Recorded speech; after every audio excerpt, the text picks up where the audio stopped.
আসসালামু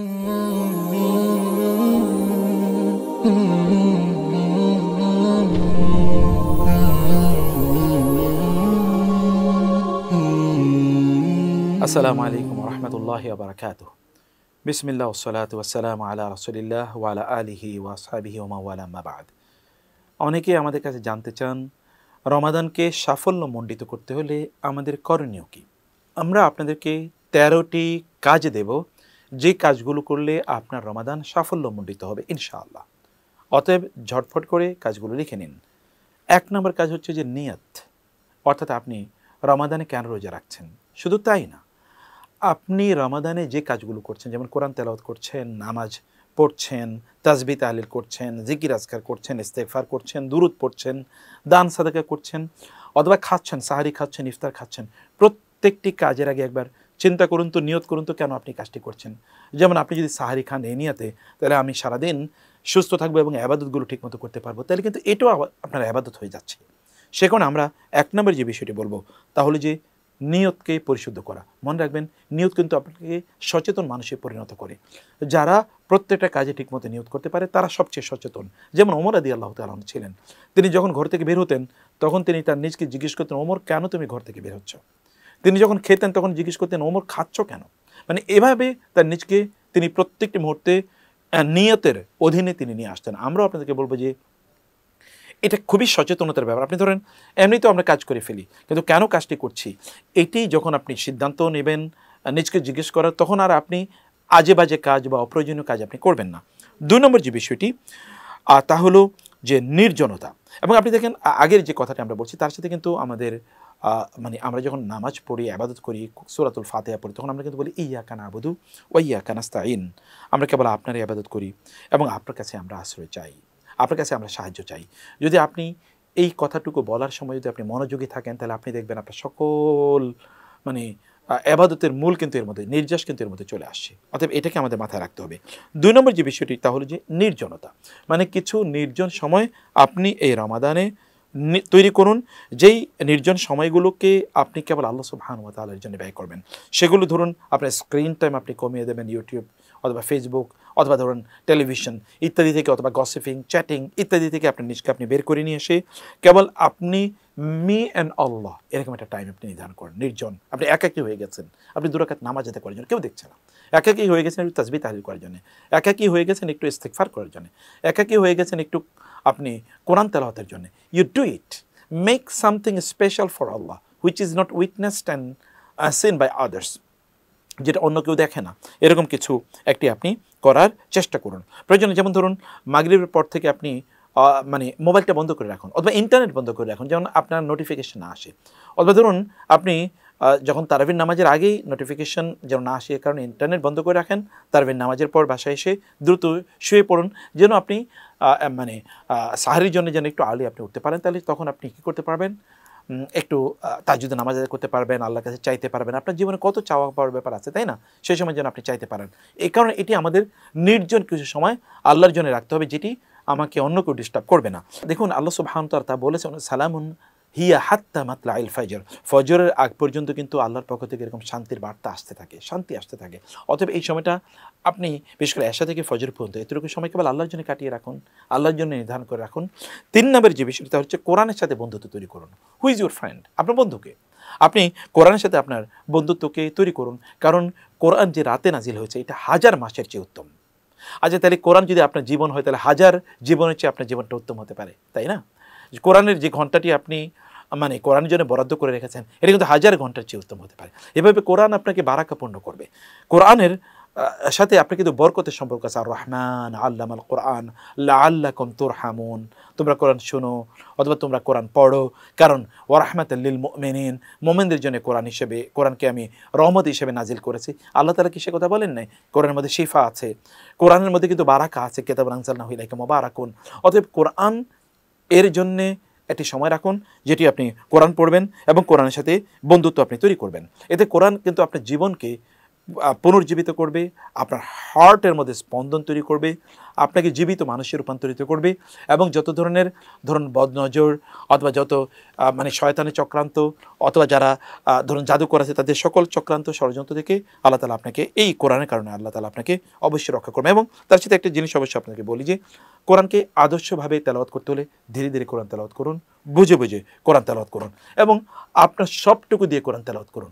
আপনি খুবই পরিশুদ্ধভাবে কোরআন তেলাওয়াত করতে পারেন না, তাতে কিছু যায় আসে না, আল্লাহ তো আপনার চেষ্টাগুলো দেখবেন।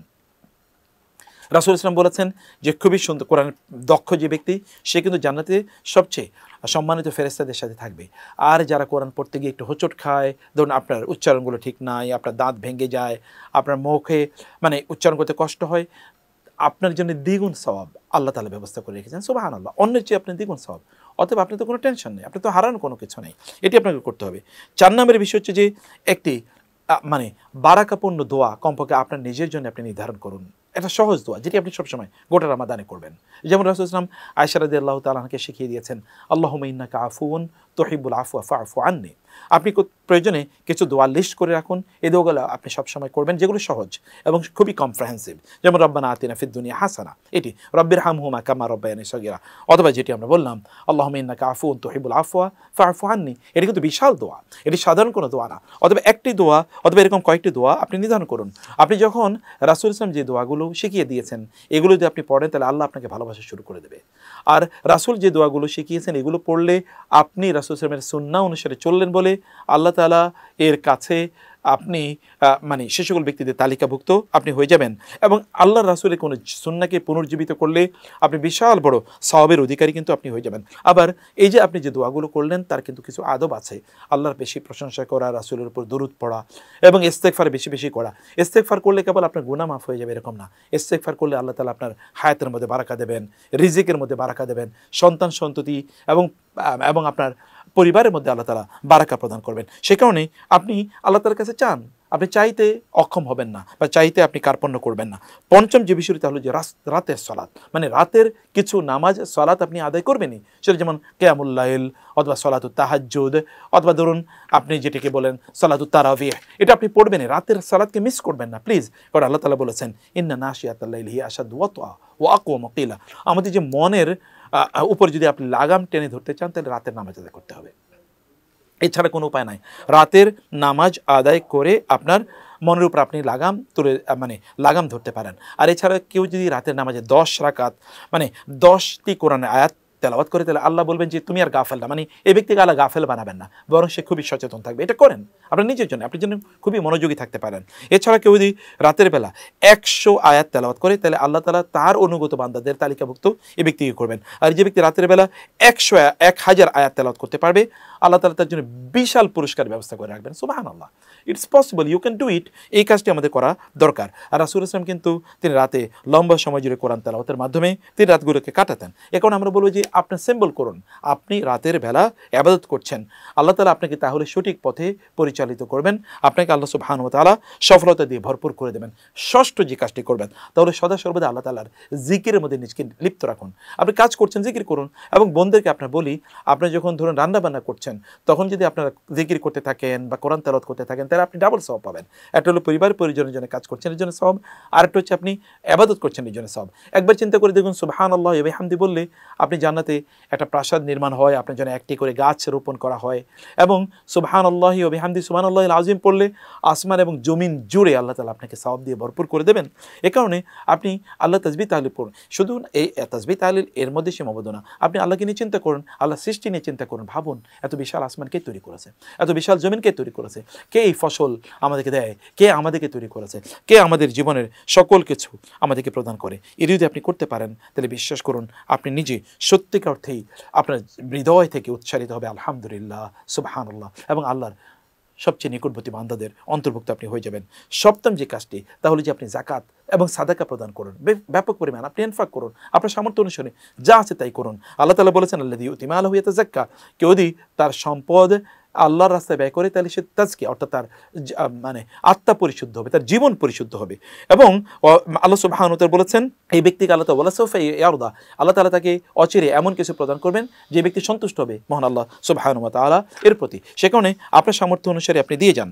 অষ্টম যে বিষয়টি তাহলে যে সকালবেলায় বারাকা হাসিল করুন। সকালবেলা ঘুমিয়ে পড়বেন না, ঘুমিয়ে থাকবেন না, এটা বরকতের সময়। আপনার সামর্থ্য অনুসারে আপনি সকালবেলা আপনি ইবাদত করতে থাকেন, কোরআন তেলাওয়াত করুন। এবং আপনি জানেন ফজর নামাজের পর সেই জায়গায় বসে থেকে যদি আপনি মানে ঠিক 10-15 মিনিট পরে যদি আপনি 2 রাকাত নামাজ আদায় করেন, তাহলে একটি পরিপূর্ণ হজ এবং পরিপূর্ণ উমরা করার সওয়াব পাবেন। সুবহানাল্লাহ, এটি কিন্তু আমাদের অর্জনের সুযোগ আছে। নবম যে বিষয়টি তাহলে যে ব্যক্তিগত কিছু টার্গেট আপনি নির্ধারণ করুন। ব্যক্তিগতভাবে আপনি কী করবেন, যেমন আপনি প্রতিদিন, আমরা এর আগে বলেছি পক্ষে ধরুন আপনি 10 পৃষ্ঠা কোরআন তেলাওয়াত করবেন। এটা উচ্চাভিলাষী একটা আপনি আইডিয়া নেন, এতে আপনার সুবিধা হবে। আপনি অনেক বড় যদি একটা টার্গেট ফিক্স করেন, কিছু তো আপনার অর্জন হবে কমপক্ষে। অর্থাৎ আপনি প্র্যাকটিক্যাল কমপক্ষে করুন, যেটা আপনি করবেন এটা আপনি মিস করবেন না, এতটুকু কমপক্ষে এটার বাউন্ডারি আপনি নির্ধারণ করুন। দশম যে বিষয়টি বলবো তাহলে যে দৈনন্দিন কাজের পরিকল্পনা আগে করে রাখুন, যেটা আমরা আগে বলেছি। প্রতিদিন সকালে আপনি পরিকল্পনা করুন আজকে এই কাজটি করবেন, তাহলে আপনি দেখবেন এই শিডিউল কোনো বিপর্যয় হবে না। এই শিডিউল থেকে আপনি কিন্তু অনেক কিছু অর্জন করতে পারবেন। এবং আমি ব্যক্তিগতভাবে জীবনে দেখেছি, যেদিন সকালবেলা আমি সিদ্ধান্ত নিয়েছি কাজগুলো করবো, ওই দিন খুব ভালো কেটেছে। এটি করা দরকার।